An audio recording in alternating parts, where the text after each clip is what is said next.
Isang magandang balita para sa Creamline Cool Smashers. Gia Morado posibleng makahabol sa lineup. Magiging biggest plot twist ng defending champs ngayong All-Filipino Conference. Mas magaling na Gia, inaabangan na.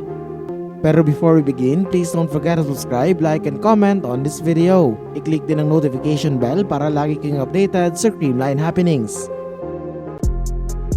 Isang malaking plot twist ang posibleng inihahanda ng Creamline Cool Smashers sa paparating na PVL All-Filipino Conference 2024. Sa ngayon kasi ay may mga major changes sa koponan at nawalan sila ng isang key player sa katauhan ni Sed Domingo.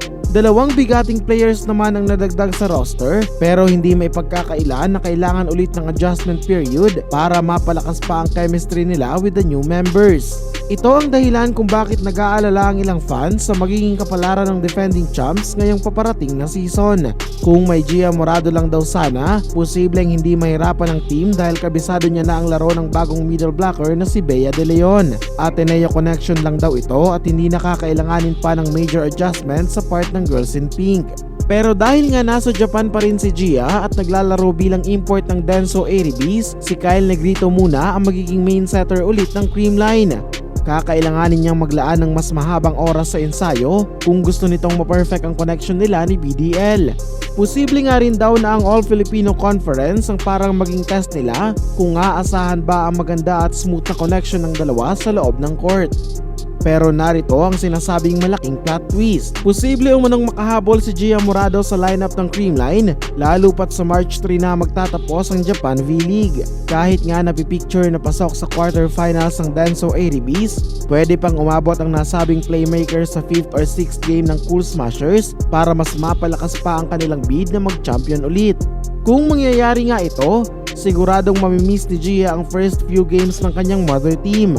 Narito pa ang isang posibleng senaryo. Kung kasali pa rin ang Pinay setter sa lineup ng Airibis for the Japan V-Cup, sa April 7 pa siya magiging available.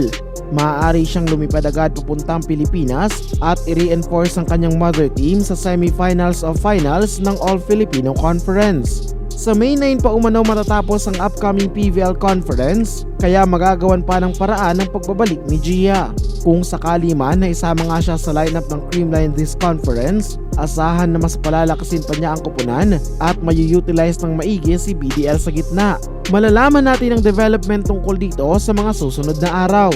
Pero with or without Gia, a force to reckon with pa rin ang Cool Smashers kahit pa si Kyle Negrito ang maging main setter nito pansamantala. Tandaan na naging number 1 setter din si Kyle sa preliminaries ng nakaraang conference kaya hindi rin matatawaran ang caliber nito. Ngayon pa lang na nagpapalakas na ang mga teams, inaabangan na kung matutuloy ang malaking plot twist na ito ng Creamline for the All-Filipino Conference. And that's it mga Ka-Valley News. Please continue supporting this channel para sa mga up-to-date na kaganapan sa Creamline World.